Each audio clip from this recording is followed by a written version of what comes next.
আসসালামু আলাইকুম প্রিয় বন্ধুগণ, কেমন আছেন আপনারা সবাই? আপনাকে স্বাগত জানাচ্ছি নতুন একটি টেকনোলজি ভিডিওতে।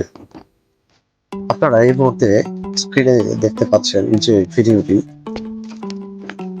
এটি আমার নিজ হাতে বানানো ওয়েল্ডিং মেশিন। আমি নিজে এটাকে বানিয়েছি। কিভাবে আমার সম্পূর্ণ প্রসিডিউরটা এখানে উল্লেখ করেছি। প্রথম থেকে আমি একটু শুরু করে বলছি।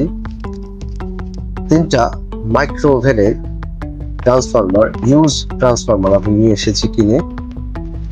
আপনারা চাইলে এগুলিকে নতুনও কিনে নিতে পারেন।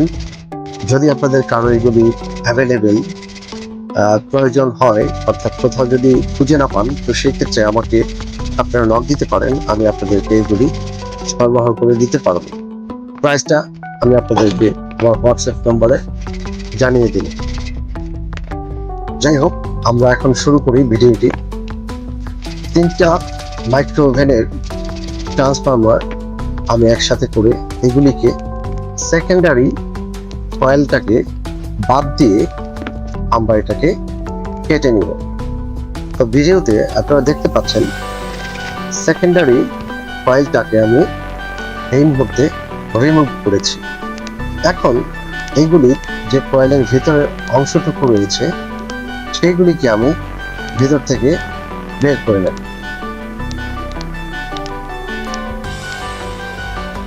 দেখতে পাচ্ছেন আমার সেই সেকেন্ডারি কয়েলের যতগুলি পার্ট ছিল সবগুলিকে আমি এখন ভিতর থেকে রিমুভ করে ফেলেছি।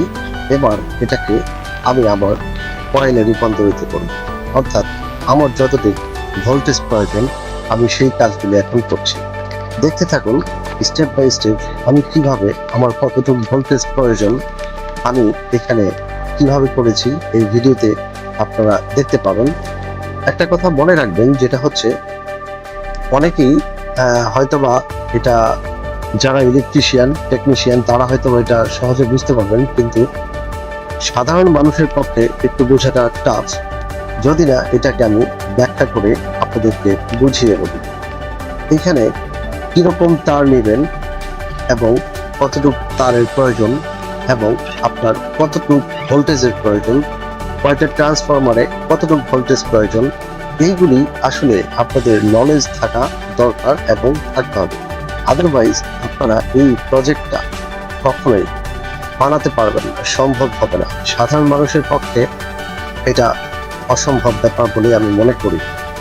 যদি আপনারা এই ভিডিওটি পুরোটা দেখেন তাহলে হয়তোবা আপনাদের শিক্ষণীয় অথবা আপনাদের প্রয়োজনে আসতে পারে, আপনাদের কাজে লাগতে পারে।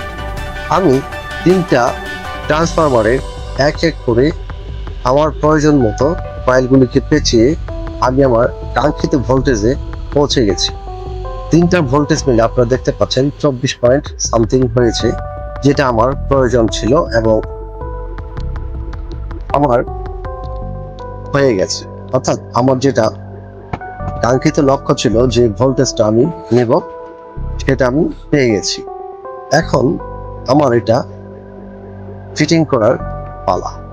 আমি এটাকে দেখতে পাচ্ছেন তারটা কেটে নিয়ে আমি ওয়েল্ডিং মেশিনের ওয়েল্ডিং হোল্ডার যেটাকে বলে সেটার ভেতরে ধাপে ধাপে তারটাকে ঢুকিয়ে দেব।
দেখতে পেয়েছেন আমার ফোল্ডারটা সেট আপ করা হয়েছে, সাথে সাথে আমার যে প্ল্যানটা এটাও সেট আপ করা হয়ে গেছে।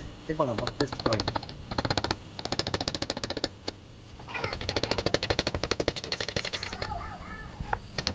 আমি এটাকে প্রাথমিক পর্যায়ে টেস্ট করতেছি।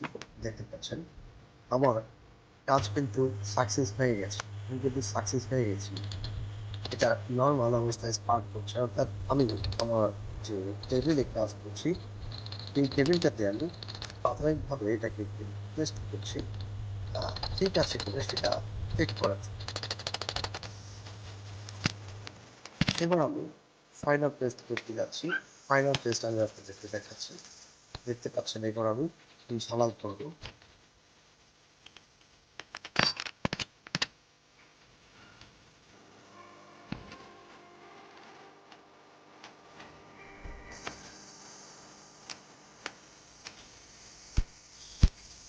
আমি এখানে আরো একটা বিষয় স্পষ্ট করতে চাই, সেটা হচ্ছে যে এখানে কয়েকগুলি কিছু ওয়েল্ডিং রড থাকে যেগুলি ঝালাই করা হয়। এইগুলি অনেকটা ভালো কোম্পানির ভালো মানের রড না হলে কিন্তু ঝালাই করতে পারতো না, যেটা আমার হচ্ছে এই রডগুলি একেবারেই বাজে ফালতু রড ছিল। তো যার ফলে আমার এই ঝালাইটা এরকম হয়েছে। তো আমি পরবর্তীতে যে ভালো মানের রড ব্যবহার করেছি সেইগুলি আমি আপনাদেরকে দেখাবো। চলুন দেখতে থাকি।